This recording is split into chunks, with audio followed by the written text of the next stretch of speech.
Hello hi ನಮಸ್ತೆ friends and welcome back to my channel. ಹೇಗಿದ್ದೀರಾ ಎಲ್ಲರೂ? ನೀವೆಲ್ಲ ಹುಷಾರಾಗಿದ್ದರಿಂದ ಭಾವಿಸ್ತೀನಿ. ಹಾಗೆ ಇನ್ನೊಂದು ಹೊಸ ದಿನ ಹೊಸ ರೆಸಿಪಿಯೊಂದಿಗೆ ಮತ್ತೊಮ್ಮೆ ನಿಮ್ಮೊಂದಿಗೆ ನಾನು ಭೇಟಿ ಆಗ್ತಾ ಇದ್ದೀನಿ.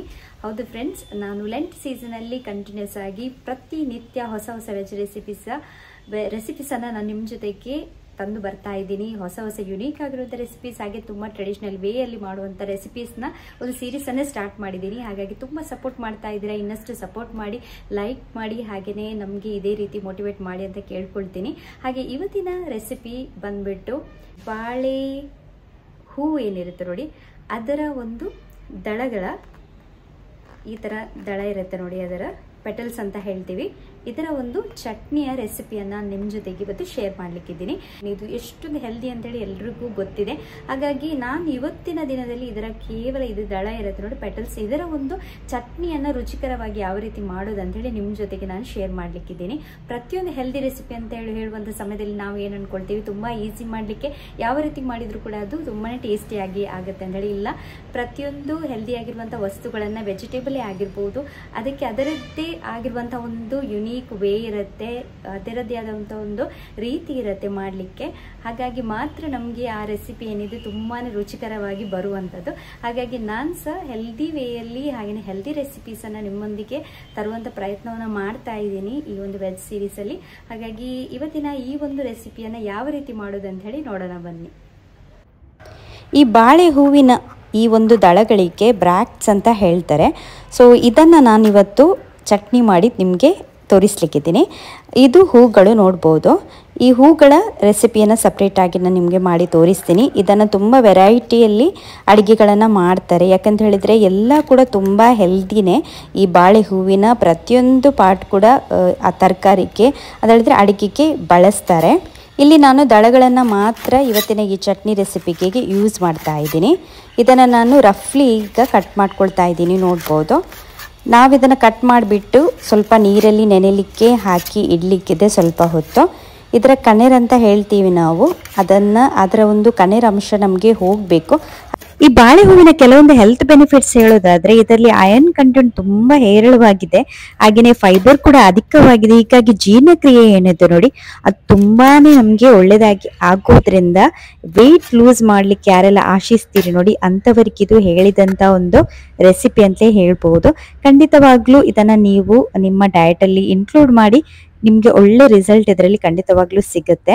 ಹಾಗೆ ಇಲ್ಲಿ ನೋಡ್ಬೋದು, ಇದರ ಸ್ವಲ್ಪ ಕಣ್ಣೀರ್ ಅಂಶ ಹೇಳಿದೆ ನೋಡಿ, ಅದು ಹೋಗ್ಲಿಕ್ಕೋಸ್ಕರ ನಾನು ಸ್ವಲ್ಪ ಹೊತ್ತು ನೀರಲ್ಲಿ ನೆನೆ ಇಟ್ಟಿದ್ದೆ. ಇವಾಗ ನಾನು ಒಂದು ಮಣ್ಣಿನ ಪಾತ್ರೆಯಲ್ಲಿ ನೀರನ್ನು ಬಿಸಿ ಮಾಡ್ಲಿಕ್ಕೆ ಇಟ್ಕೊಂಡಿದ್ದೀನಿ. ಇವಾಗ ನಾನು ಈ ರಫ್ಲಿ ಕಟ್ ಮಾಡಿರುವಂತಹ ದಳಗಳೇನಿದೆ ನೋಡಿ, ಅದನ್ನ ಇಲ್ಲಿ ನಾನು ನೀರಲ್ಲಿ ಆಡ್ ಮಾಡ್ಕೊಳ್ತಾ ಇದ್ದೀನಿ, ಹಾಕೊಳ್ತಾ ಇದ್ದೀನಿ. ಇಲ್ಲಿ ನಾನು ಇದನ್ನ ಸ್ವಲ್ಪ ಹೊತ್ತು ಬಾಯ್ಲ್ ಮಾಡ್ಲಿಕ್ಕೆ ಇಡ್ತೀನಿ. ಒಂದು 5 ನಿಮಿಷ ತನಕ ಇದನ್ನ ಬಾಯ್ಲ್ ಮಾಡಿದ್ರೆ ಸಾಕು. ಇದನ್ನ ಒಬ್ಬೊಬ್ರು ಒಂದೊಂದು ರೀತಿಯಲ್ಲಿ ಮಾಡ್ತಾರೆ. ಖಂಡಿತವಾಗ್ಲೂ ಮಾಡುವಂತ ರೀತಿ ಬೇರೆ ಬೇರೆ ಇರುತ್ತೆ. ನಾನು ಈ ವೇಯಲ್ಲಿ ಅಂತ ಹೇಳಿದ್ರೆ ಈ ರೀತಿಯಲ್ಲಿ ಇದನ್ನ ಮಾಡ್ಕೊಳ್ತಾ ಇದ್ದೀನಿ. ಇದಕ್ಕೆ ನಾನು ಬಾಯ್ಲ್ ಮಾಡುವಂತ ಸಮಯದಲ್ಲಿ ಸ್ವಲ್ಪ ಉಪ್ಪನ್ನ ಆಡ್ ಮಾಡ್ತಾ ಇದ್ದೀನಿ, ಹಾಗೇನೆ ಅರಿಶಿನ ಹುಡಿಯನ್ನು ಕೂಡ ಆಡ್ ಮಾಡಿ ಒಂದು 5 ನಿಮಿಷ ಇದಕ್ಕೆ ಒಳ್ಳೆ ಬಾಯ್ಲ್ ಪಡ್ಲಿಕ್ಕೆ ಇಡ್ತಾ ಇದ್ದೀನಿ. ಇನ್ನಷ್ಟು ಈ ಬಾಳೆ ಹೂವಿನ ಈ ಒಂದು ಬೆನಿಫಿಟ್ಸ್ ಅನ್ನ ನೋಡೋದಾದ್ರೆ, ಇದು ಹಾರ್ಮೋನ್ ಸಮತೋಲನ ಕಾಯ್ದುಕೊಳ್ಳಲು ನಿಜವಾಗ್ಲೂ ಹೆಲ್ಪ್ ಮಾಡುತ್ತೆ. ಹಾಗೇನೆ ಯಾರಿಗೆಲ್ಲ ಋತುಸ್ರಾವದ ತೊಂದರೆಗಳಿರುತ್ತೆ ನೋಡಿ, ಅದನ್ನ ಸಹ ತುಂಬಾ ಕಡಿಮೆ ಮಾಡುತ್ತೆ. ಹಾಗೇನೆ ಕೆಟ್ಟ ಕೊಲೆಸ್ಟ್ರಾಲ್ ಕಡಿಮೆ ಮಾಡ್ಲಿಕ್ಕೆ ಹೆಲ್ಪ್ ಮಾಡುತ್ತೆ.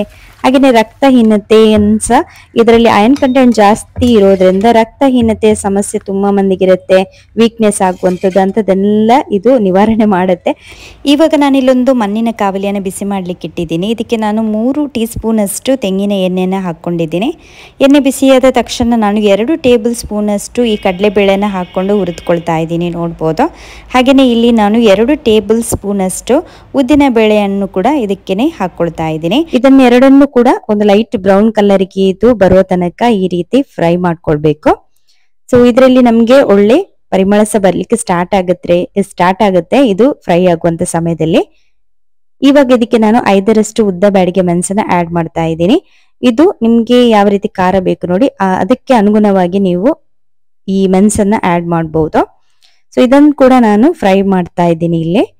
ಸೊ ಸ್ವಲ್ಪ ಹೊತ್ತು ಇದನ್ನ ಸಹ ಫ್ರೈ ಮಾಡಿ ಆದ ನಂತರ ನಾನು ಕಾವಲಿಯನ್ನ ಕೆಳಗಿಳಿಸ್ಬಿಟ್ಟು ಇದನ್ನ ಸ್ವಲ್ಪ ತಣ್ಣಗಾಗ್ಲಿಕ್ಕೆ ಇಡ್ತೀನಿ. ನಾನಿವತ್ತು ಕಡಿಯುವಂತ ಕಲ್ಲಿನಲ್ಲಿ ಈ ಚಟ್ನಿ ಮಾಡೋದ್ರಿಂದ ಡೈರೆಕ್ಟ್ ಆಗಿ ಎಲ್ಲ ಮಸಾಲವನ್ನ ನಾನು ಕಡಿಯುವಂತ ಕಲ್ಲಿಗೆನೆ ಹಾಕೊಳ್ತಾ ಇದ್ದೀನಿ. ಇದಕ್ಕೆ ನಾನು 1 ಕಪ್ಪಿನಷ್ಟು ತೆಂಗಿನಕಾಯಿಯ ತುರಿಯನ್ಸ ಆಡ್ ಮಾಡ್ತಾ ಇದ್ದೀನಿ, ನೋಡ್ಬೋದು. ನಂತರ ಒಂದು ಚಿಕ್ಕ ತುಂಡು ಬೆಲ್ಲವನ್ಸ ಆಡ್ ಮಾಡ್ತಾ ಇದ್ದೀನಿ.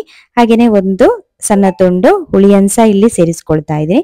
ಹಾಗೆ ರುಚಿಗೆ ಎಷ್ಟು ಬೇಕು ನೋಡಿ ಅಷ್ಟು ಉಪ್ಪು, ಯಾಕಂತ ಹೇಳಿದ್ರೆ ಆಲ್ರೆಡಿ ದಳವನ್ನ ನಾವು ಬೇಯಿಸುವಂತ ಸಮಯದಲ್ಲಿ ನಾನು ಉಪ್ಪನ್ನ ಆಡ್ ಮಾಡಿದ್ದೀನಿ, ನೋಡ್ಕೊಂಡು ಉಪ್ಪನ್ನ ಹಾಕೊಳ್ಳಿ.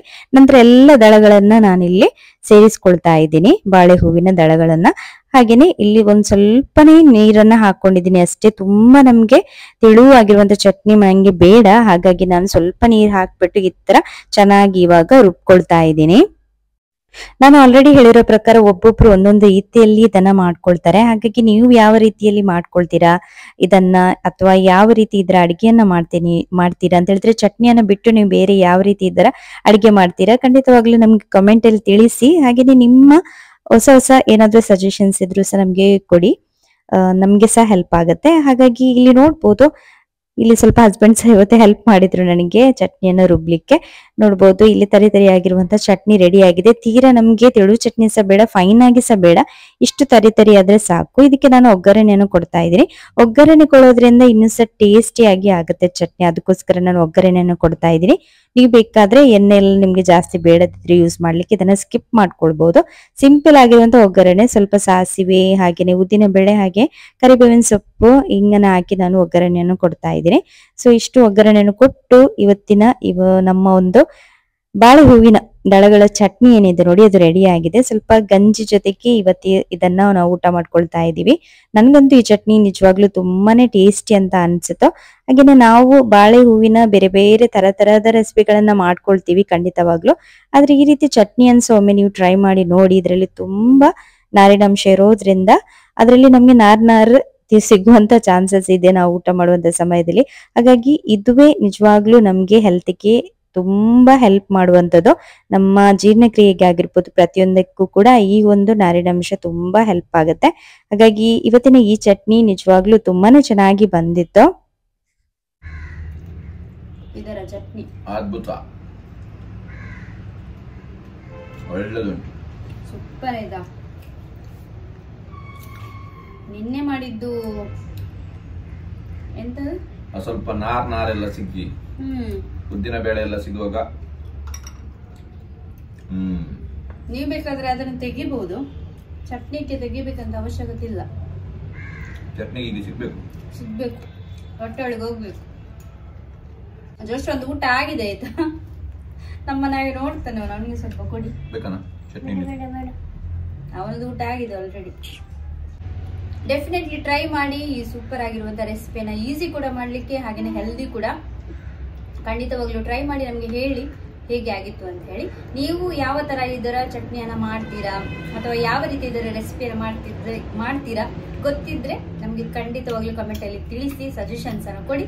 ನಾವು ಸಹ ಟ್ರೈ ಮಾಡ್ಲಿಕ್ಕೆ ಅದನ್ನ ಮಾಡ್ಲಿಕ್ಕೆ ಟ್ರೈ ಮಾಡ್ತೇವೆ ಅಲ್ವಾ, ಹೊಸ ರೆಸಿಪಿಯನ್ನ. ಈ ಒಂದು ಇದರಲ್ಲಿ ಯಾವ ರೀತಿ ನೀವು ಸಹ ಒಳ್ಳೊಳ್ಳೆ ರೆಸಿಪೀಸ್ ಅನ್ನ ತಯಾರಿಸ್ತೀರಾ ನಮ್ಗೆ ಹೇಳಿ, ಸಜೆಷನ್ಸ್ ಕೊಡಿ, ನಾವು ಸಹ ಖಂಡಿತವಾಗ್ಲೂ ಟ್ರೈ ಮಾಡ್ತೀವಿ ಅಂತ ಹೇಳ್ತಾ ಇವತ್ತಿನ ಈ ಒಂದು ರೆಸಿಪಿ ವಿಡಿಯೋನ ಎಂಡ್ ಮಾಡ್ತಾ ಇದೀವಿ. ಸಿಗ್ತೀವಿ ಇನ್ನು ಬರುವಂತ ನೆಕ್ಸ್ಟ್ ರೆಸಿಪಿ. ಅಲ್ಲಿ ತನಕ take care, bye bye and thank you for watching.